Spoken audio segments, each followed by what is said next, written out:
नमस्कार, मैं हूं साहिल जोशी। मैं बात करने जा रहा हूं कि आखिरकार बीएमसी कमिश्नर की ट्रांसफर क्यों हुई, और वो भी तब जब मुंबई शहर कोविड-19 पैंडेमिक से जूझ रहा है। मामला तो साफ है कि मुंबई में लगातार कोविड-19 के केसेस बढ़ते जा रहे हैं और मुंबई का आंकड़ा 10,000 कब का पार कर चुका है। मुंबई पूरे देश में पहला ऐसा शहर बन गया है कि जहां पर 10,000 से भी ज्यादा केसेस पाई गई है।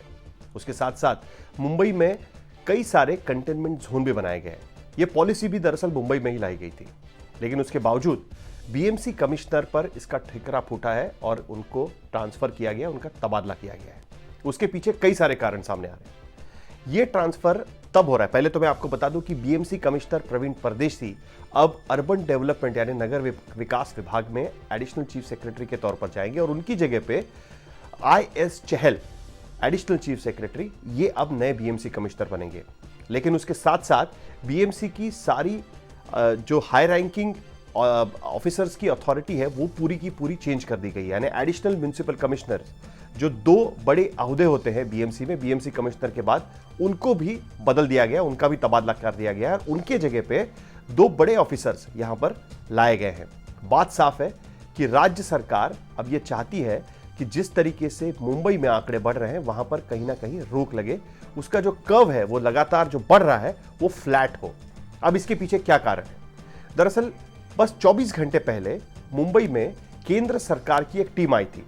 लव अग्रवाल जो केंद्रीय स्वास्थ्य विभाग के सेक्रेटरी है, वो जॉइंट सेक्रेटरी है, वो इस टीम के साथ में मुंबई आए थे और उनकी बीएमसी के अधिकारी, स्टेट गवर्नमेंट के अधिकारी और उसके साथ साथ महाराष्ट्र के मुख्यमंत्री उद्धव ठाकरे और आरोग्य मंत्री, स्वास्थ्य मंत्री राजेश टोपे, उनके साथ उनकी मीटिंग भी हुई थी। इस मीटिंग में खास करके केंद्रीय टीम ने साफ शब्दों में कहा कि उन्हें मुंबई में जो आंकड़े बढ़ रहे हैं उसको लेकर काफी चिंता है और बीएमसी के रवैये को लेकर उन्होंने कई सवाल उठाए। खास करके कंटेनमेंट जोन की पॉलिसी को लेकर उनका कहना है कि कंटेनमेंट जोन पॉलिसी ठीक है, लेकिन उसका इंप्लीमेंटेशन, उसको लागू कराना ठीक से नहीं हो पा रहा है।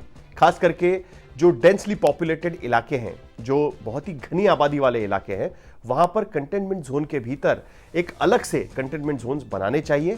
धारावी जैसे इलाके में इंस्टीट्यूशनल क्वारंटाइन यानी बीएमसी की तरफ से जो क्वारंटाइन की सुविधा दी जाती है उसको भी बढ़ाना चाहिए। फिलहाल बीएमसी 75,000 बेड्स की इंस्टीट्यूशनल क्वारंटाइन की कैपेसिटी बढ़ाने की कोशिश कर रही है, लेकिन उसकी जो रफ्तार है उसको लेकर केंद्रीय टीम पूरी तरीके से संतुष्ट नहीं थी।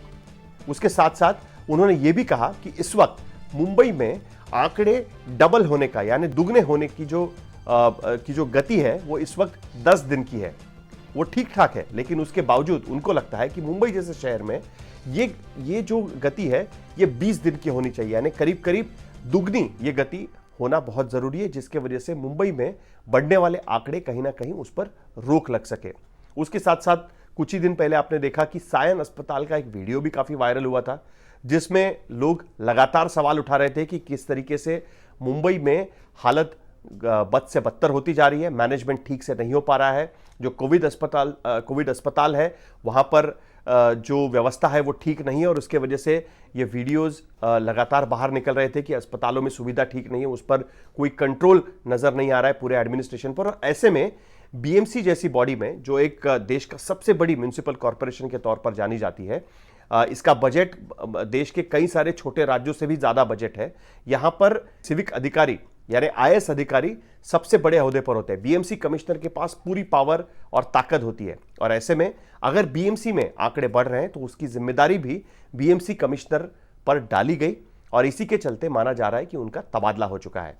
अब आने वाले दिनों में जो नए अधिकारी यहां पर नियुक्त हुए हैं उनकी जिम्मेदारी और बढ़ जाती है, क्योंकि अब राज्य सरकार ने उन्हें सीधे सीधे मैंडेट दिया है कि आपकी यहां पर नियुक्ति की गई है और हमें रिजल्ट्स चाहिए।